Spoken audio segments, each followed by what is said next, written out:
Bueno, entonces esto es lo que vamos a ver, no solamente cuáles son las indicaciones, sino qué imágenes se podrían dar en cada situación. Entonces, ¿por qué ese tema es importante? Porque la cefalea es una causa muy frecuente de consulta en los servicios de urgencias. Aproximadamente el 1 al 4% de los pacientes que se presentan en los servicios de urgencias se presentan es por presentar cefalea. Cosas importantes es que uno tiene cefaleas primarias y cefaleas secundarias. Normalmente el 90%, o sea, la gran mayoría, corresponde a las cefaleas de origen primario que, digamos, no generan amenaza para la vida. Y es una condición, digamos, incapacitante, no en el sentido de morbilidad y mortalidad, sino que muchas personas suelen perder días laborales por presentar este síntoma. Y esto genera un gran impacto a nivel de la salud pública, aproximadamente 70 millones de gastos anuales, tanto en factores directos como indirectos, se gastan en Estados Unidos en el diagnóstico y tratamiento de las cefaleas. Entonces, este es un tema que, digamos, se ha estudiado desde hace muchísimos años cuáles son las indicaciones, sobre todo por la implicación en los costos y, digamos, en los retrasos a nivel diagnóstico. Entonces, tenemos artículos que datan desde 1996, del 98, del 84, que se hacen esta misma pregunta: ¿cuándo debería estar indicadas las neuroimágenes? Listo. Entonces, este fue uno de los primeros artículos que salió, que está publicado en el año 80. El primer tomógrafo que se instaló fue en el año 73, o sea que años después de eso fue que empezaron a hacer estos estudios y que se empezaron a publicar los artículos. Fue publicado en el JAMA, estudió a 161 pacientes, 161 pacientes que habían sido estudiados con tomografía, que habían presentado alteraciones neurológicas al examen físico versus no haber presentado ningún tipo de alteración neurológica al examen físico.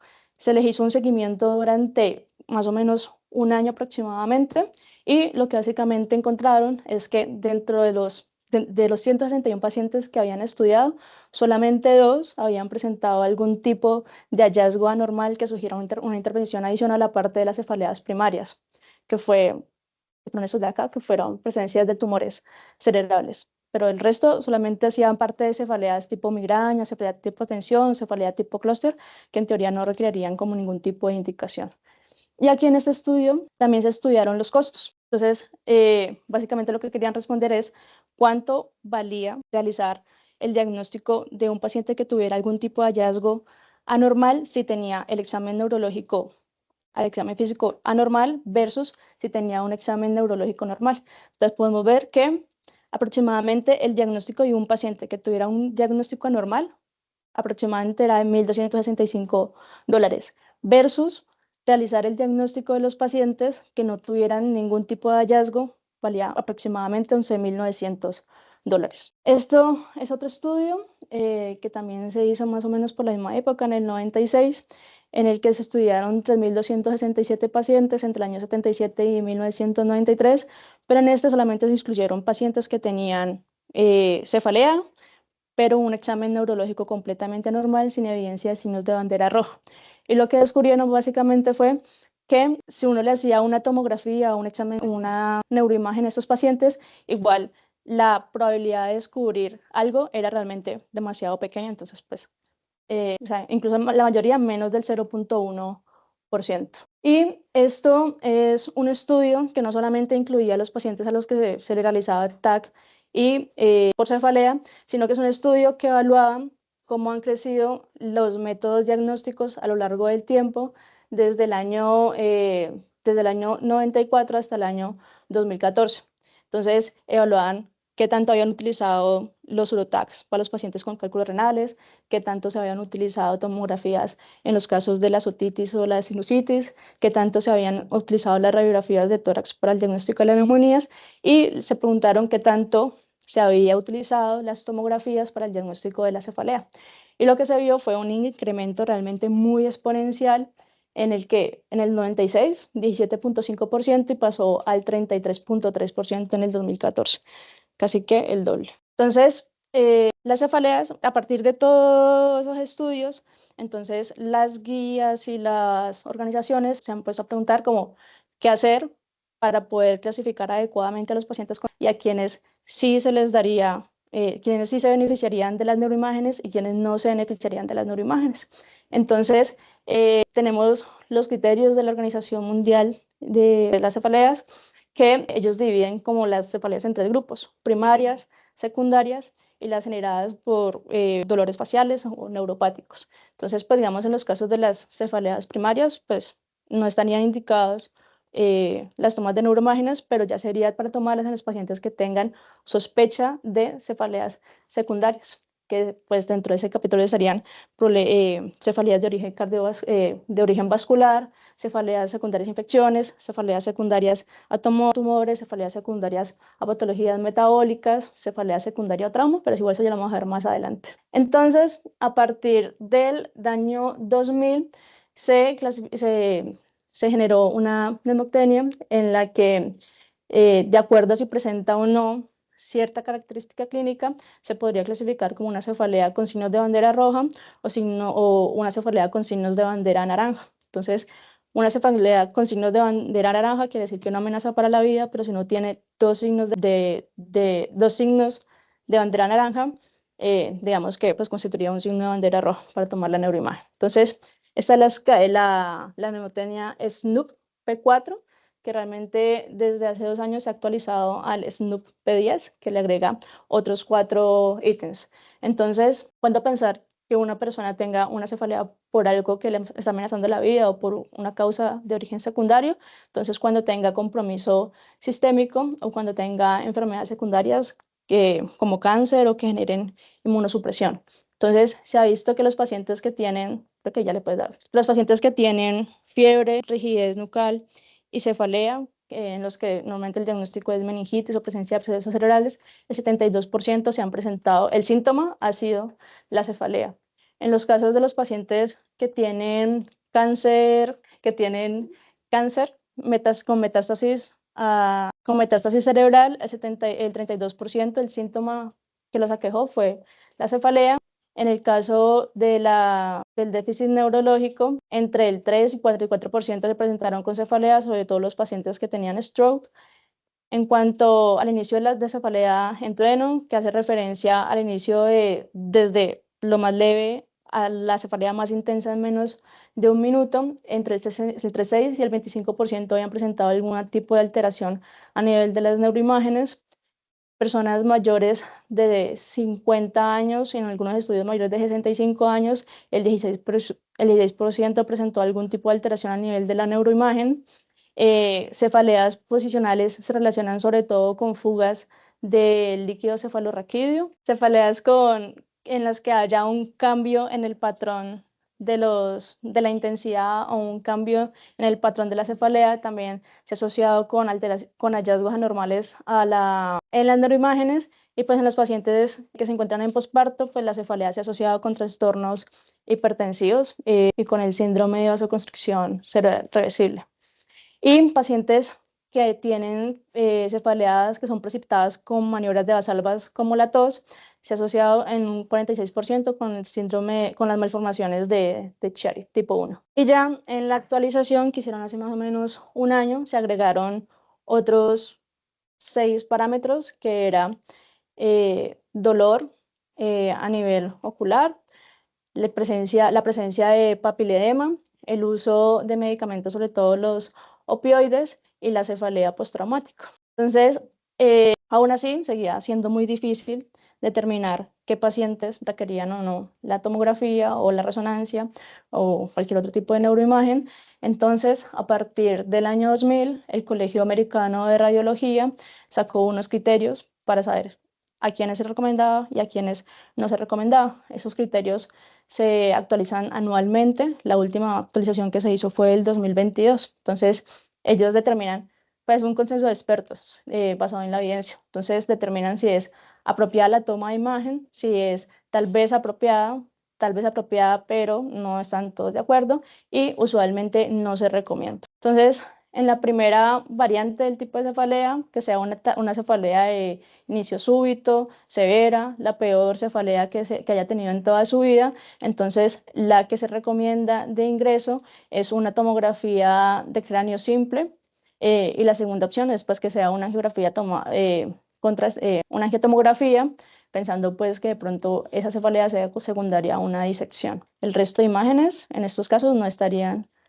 indicadas. La siguiente variante del tipo de cefalea es que sea una cefalea de inicio, pues de nuevo inicio, asociado a cambios a nivel del disco óptico, es decir, que tenga presencia de papilema.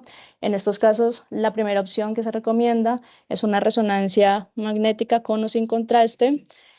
También se podría tomar una tomografía de cráneo simple o una resonancia magnética sin contraste. En el caso de la variante 3, que realmente aquí se incluye sobre todo aquí se incluyen más que todo los síntomas que se encuentran en el SNP, es decir, la cefalea que haya tenido en su vida, que tenga algún tipo de déficit neurológico, que tenga un antecedente de cáncer que sea mayor de 50 años, que fueron los que acabamos de ver en el SNP. Entonces, en ese caso, la primera opción que se presenta es una tomografía de cráneo simple, seguido de una resonancia con o sin contraste o una resonancia sin contraste. En la variante 4, que ya son las cefaleas primarias, miramos acá que realmente no se recomienda tomar absolutamente ninguna imagen. Y en el caso de las cefaleas crónicas, en las que tampoco haya ningún tipo de característica que cambie el patrón de la cefalea ni nada, tampoco se recomienda tomar ningún tipo de neuroimagen. Así, en el caso de las cefaleas trigeminales autonómicas, ellos sí recomiendan tomar una resonancia para descartar patologías asociadas.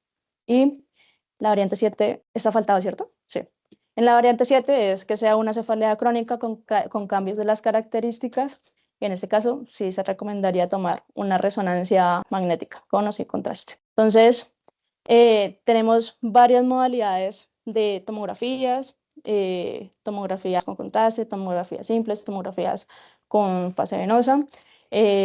Tenemos resonancias magnéticas, entonces la pregunta es, ¿cuál imagen tomar en los diferentes escenarios? ¿Listo? Entonces, lo que realmente recomiendan las guías es que siempre la imagen inicial en los servicios de urgencias sea la tomografía de cráneo simple, que incluso eso lo discutimos ese día con el doctor Márquez, porque él refería que a veces les tomaban resonancias sin tener tomografías previas. Entonces, de elección, siempre la tomografía del cráneo simple. ¿Por qué? Porque es mucho más fácil de realizar, el resultado es mucho, digamos, sale muchísimo más rápido y esto permite descartar patologías que amenacen la vida de forma casi que inmediata, como presencia de abscesos, presencia de tumores que estén generando efecto masa, presencia de hemorragias intracraneales y pues la presencia de los stroke. En el caso de las tomografías con contraste, uno las podría considerar en los pacientes que son inmunosuprimidos, que uno le esté sospechando que de pronto tengan algún tipo de neuroinfección, tipo abscesos, meningitis, digamos que uno podría verlos, pues sobre todo en los pacientes que tienen VIH y que consultan por fiebre y que tienen un recuento de CD4 menor a 200. Entonces, en esos casos, uno podría considerarlas. Y podría considerarla porque lo que hacen esas patologías es que generan una alteración a nivel de la barrera hematoencefálica y eso permite que el contraste pase a nivel del parénquima y se puedan visualizar esas estructuras. Entonces, acá tenemos una tomografía que es simple, uno no sabe esto qué es, solamente es una área hipodensa, pero uno no sabe si esto pertenece a una área isquémica, si es un tumor o qué es. Entonces, la idea es porque eso se recomienda, entonces en este caso, aquí tenemos ya la tomografía con contraste en el que presenta un realce a nivel de la cápsula que corresponde pues a un absceso. Entonces, recomendaciones, siempre tener la función renal, siempre tener el consentimiento informado del paciente, sobre todo por la alergia a los medios de contraste. Entonces, eso sí tenerlo claro. Entonces, en cuanto a las tomografías simples, también nos permite ver presencia de sangrado. En el caso de las cefaleas, el 8% de los pacientes que acuden al servicio de urgencias que tienen una cefalea de entreno puede corresponder a una hemorragia subaracnoidea, que realmente en algunos estudios esto puede incrementarse hasta el 25%.